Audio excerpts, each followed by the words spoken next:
কি হলো বে? বাবা আমাকে একটু বোতলে পানি দাও তো। এমনি পানি নেই, কিনে নিতে হবে। আমার কাছে টাকা নাই জি বাবা। থাম তাহলে, দে তোর বোতলটা। লাও জি বাবা। তুই ওখানে বস, আমি পানি নিয়ে আসছি।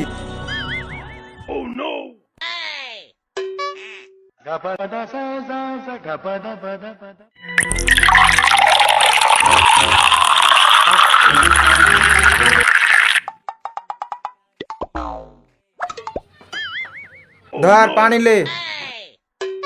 তুই ভালো থাকিস বাবা। হ্যাঁ, তুই আগে খা।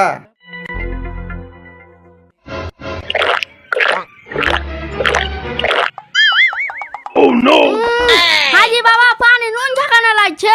হাট বোকা চোদা, ফিরতে কোনো জিনিস হয়? মুইতে খিলানু তোকে বে।